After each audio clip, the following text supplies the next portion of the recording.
Good morning and welcome to this week's family worship. We are back in church and in the building, so our videos are looking a little bit shorter as we prepare to start meeting as children groups again on a Sunday morning.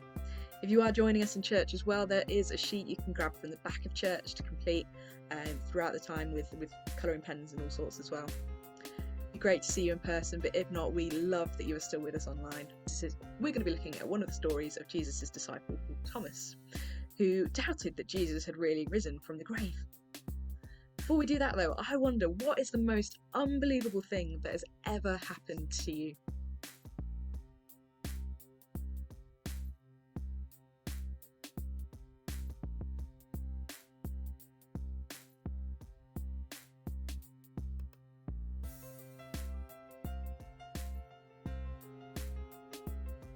I'm sure there have been some really wild and wonderful stories there. Those moments that really make us think, no way did that happen, no way. Maybe it was seeing a celebrity or something like that. Anyway, let's take a look at the Bible and see what Thomas's no way moment was.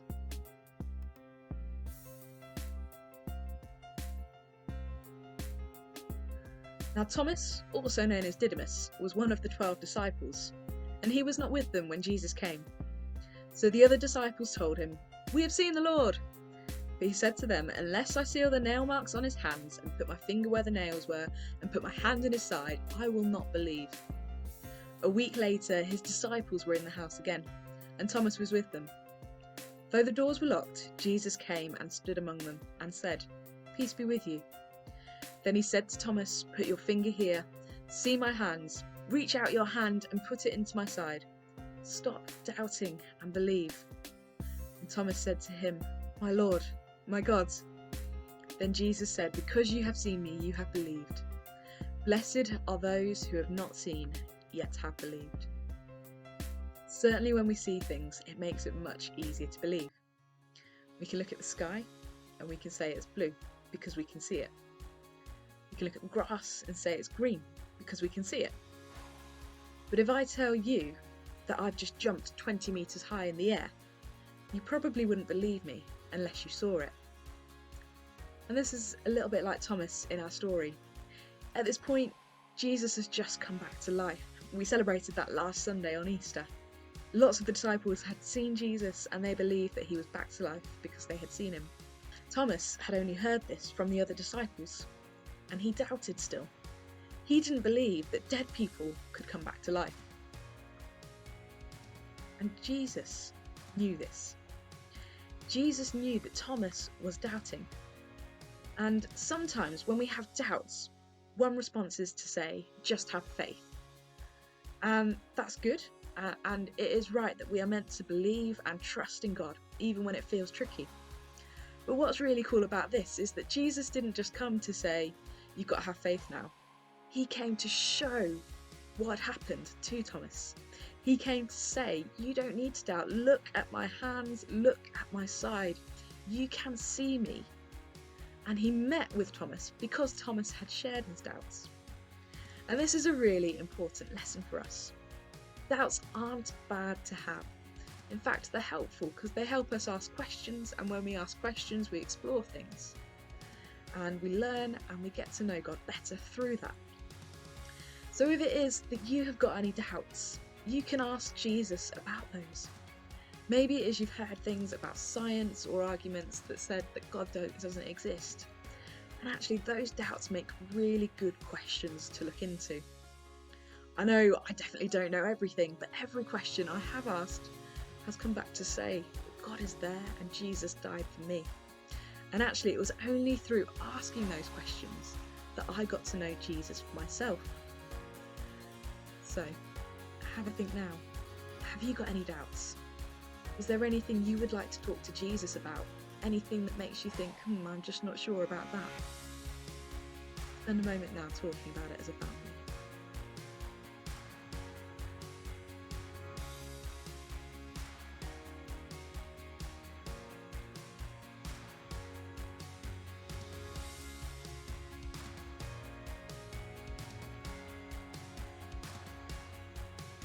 We are going to praise and worship now. You can dance, you can sing. We are going to be singing the song One Way Jesus, and I love this song partly because it's really upbeat and we get to dance, but also because it's got the line, "We live by faith and not by sight." And this ties in perfectly with what we've been talking about. When we say that we live by faith, we are saying that we don't just believe in what we see, but that we believe in something bigger, and that is God.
We've got a little bit of a craft as well to just help us remember this.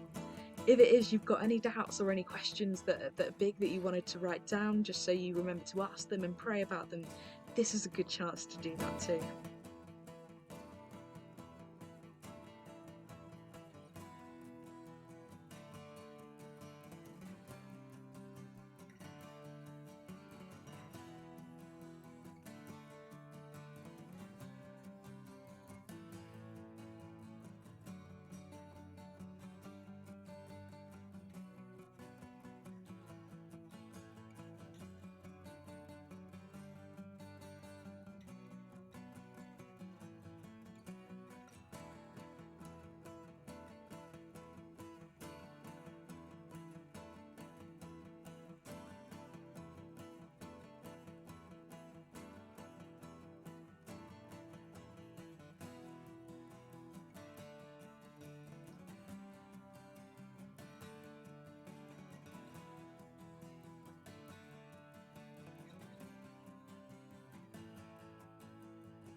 Thank you guys so much for joining us again this week. We love having you here. We love seeing you when you're in the building too. We're waiting for a date to be restarting with our jam groups, so we'll let you know and update you as soon as. For now, remember we have got our Zoom clubs still going on. Please do feel free to message us for details, so that's Key Stage 1 and Key Stage 2. Otherwise, we'll see you all again next week. Bye!